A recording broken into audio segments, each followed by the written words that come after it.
दूध क्यों नहीं पिया? अच्छा नहीं है।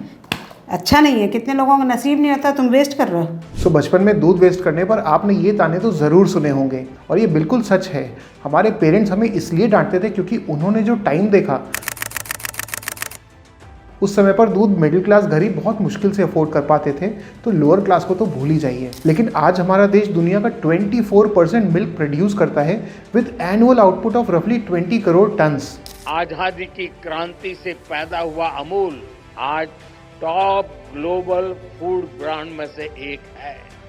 तो आज के वीडियो में जानेंगे इस चमत्कार की कहानी। अंत तक देखिएगा, क्योंकि आज जो बिजनेस और लाइफ के लेसन इस वीडियो से मिलेंगे वो आपको आगे बहुत काम आएंगे। तो बात है 1940s की, गुजरात के कायरा डिस्ट्रिक्ट की, जो आज खेड़ा और आनंद है।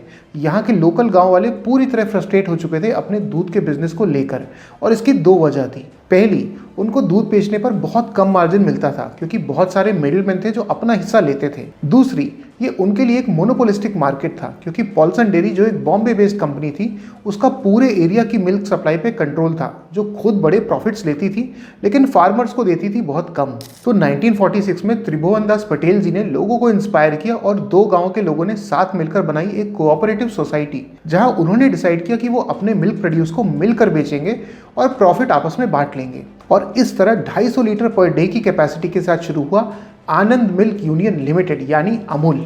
इसके शुरू होने के 3 साल बाद ही इनको गवर्नमेंट की तरफ से एक ऐसा अनोखा गिफ्ट मिला जिसने अमूल की ही नहीं, पूरे भारत में मिल्क सप्लाई की दुनिया बदल दी। एंटर डॉक्टर वर्गीस कुरियन, जिनको सरकार ने अमूल चलाने को भेजा क्योंकि उनका एक बॉन्ड था गवर्नमेंट के साथ for his US education. Doctor Kurien का फंडा सिंपल था और उन्होंने 3 बेसिक प्रिंसिपल्स यूज करके मैक्सिमम प्रॉब्लम्स को सॉल्व किया। पहला, फार्मर्स के लिए एक फेयर प्राइस। दूसरा, कंज्यूमर के लिए क्वालिटी मिल्क। और तीसरा, एलिमिनेटिंग मिडिलमैन, क्योंकि बीच में जितने कम लोग उतनी अच्छी क्वालिटी और उतना ज़्यादा प्रॉफिट।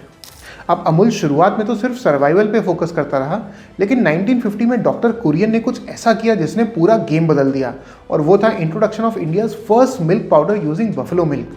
अब ये एक ऐसा रिसोर्स था जो गुजरात में अबंडेंस में था, लेकिन वेस्टर्न कंट्रीज इसमें बहुत ज़्यादा कॉन्फिडेंट नहीं थे, क्योंकि जहां काउ मिल्क में 3 से 4% फैट होता था, वहीं बफेलो मिल्क में था 7 to 8%, जिसकी वजह से टेक्निकली डिफिकल्ट था पाउडर बनाना, और विदेशी कंपनियों ने तो उम्मीद ही छोड़ दी थी कि ये कभी हो पाएगा। वहीं इंडिया में मेजर सप्लाई बफेलो मिल्क की ही थी। इनफैक्ट आज भी 55% यही सप्लाई होता है। लेकिन इसके साथ एक बड़ी प्रॉब्लम है, और वो है इनकंसिस्टेंट प्रोडक्शन, क्योंकि जब सर्दियां होती हैं तो भैंस का दूध ज़्यादा प्रोड्यूस होता है और गर्मियों में कम।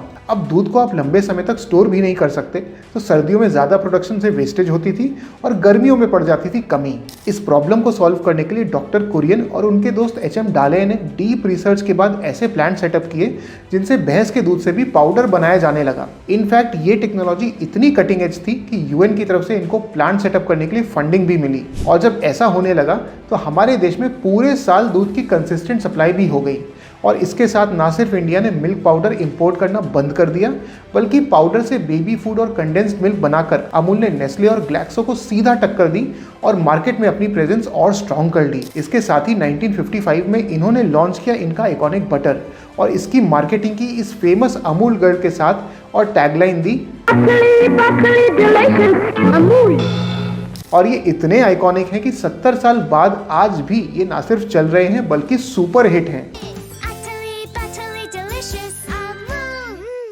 फिर आया साल 1973, जब अमूल ने एक बड़ी छलांग मारी। आनंद के इस कोऑपरेटिव मॉडल को डॉक्टर कुरियन ने पूरे इंडिया के लिए खोल दिया, और इस प्रोजेक्ट का नाम रखा ऑपरेशन फ्लड, जो कि इंडिया का व्हाइट रेवोल्यूशन और दुनिया का सबसे बड़ा डेयरी डेवलपमेंट प्रोग्राम है। इसने पूरे इंडिया में 13 स्टेट्स को जोड़ा, जहां उन्होंने 170 मिल्क शेड बनाए और 70,000 से ज़्यादा गांव वाले इस मिशन से जुड़ गए। और इस मिशन की वजह से 1998 में इंडिया ने US को पीछे छोड़ा to become the largest milk producer in the world. जो इंडिया 1951 में 1.7 करोड़ टन मिल्क प्रोड्यूस करता था, वो 98 तक ऑपरेशन फ्लड की वजह से 11 करोड़ टन प्रोड्यूस करने लगा। लेकिन ये जर्नी इतनी आसान नहीं थी, और हर बिजनेस की तरह इन्हें काफ़ी मुसीबतों का सामना करना पड़ा। स्टार्टिंग डेज में पॉल्सन डेयरी ने प्राइवेट ट्रेडर्स के साथ मिलकर पूरी कोशिश की इनके कोऑपरेटिव को खत्म करने की। इसके बाद मिल्क सप्लाई की सबसे बड़ी प्रॉब्लम लॉजिस्टिक्स और सप्लाई चेन। अब ये एक ऐसी कमोडिटी है जिसमें बहुत लॉस होता था, क्योंकि खराब होने के बहुत चांसेस थे, क्योंकि उस समय प्रॉपर रेफ्रिजरेशन इतना अवेलेबल नहीं था और ट्रांसपोर्ट के साधन इतने बेसिक थे कि अक्सर अक्सर दूध खराब होकर वेस्ट होता था। इस प्रॉब्लम को सॉल्व करने के लिए डॉक्टर कुरियन ने 1980 तक फार्मर कंट्रीब्यूशन से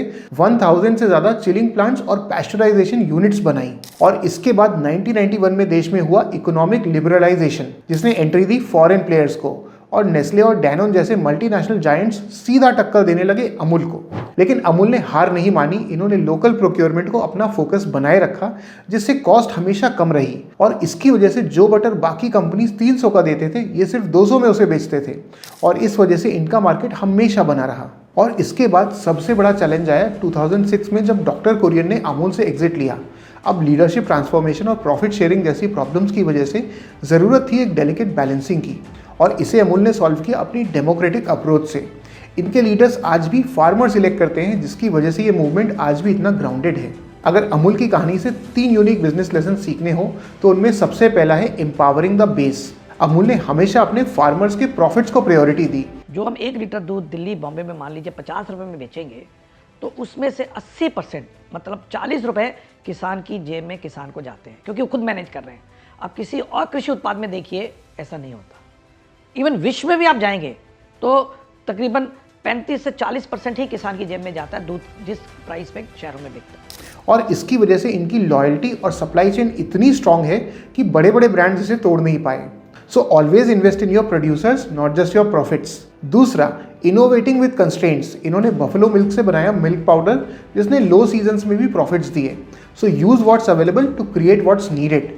और तीसरा, ब्रांडिंग। अमूल गर्ल और इनकी फेमस टैगलाइन से जो मार्केटिंग इन्होंने 70 साल पहले की, वो आज भी वैलिड है।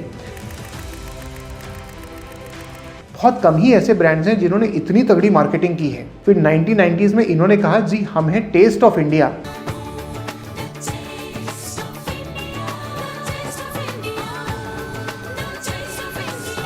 और इस टैगलाइन के साथ पूरे भारत को इन्होंने अपने साथ जोड़ लिया, और आज ये सबकी फैमिली का हिस्सा है। और एक बोनस लेसन है कोलैबोरेशन।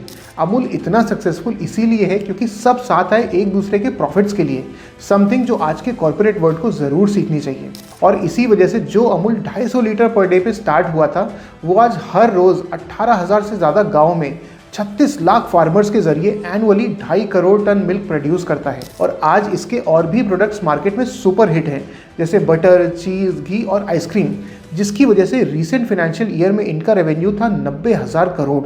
जो देश एक समय पर मिल्क डेफिशिएंट था, वो आज यूएस और जापान जैसे देशों को मिल्क एक्सपोर्ट करता है। डॉक्टर कुरियन ने कहा था, India's place in the sun will come from the partnership between the wisdom of its rural people and the skill of its professionals. अगर देखा जाए तो अमूल की जर्नी भारत की जर्नी है। भारत की तरह अमूल ने भी लेट 1940s में एक नई शुरुआत की।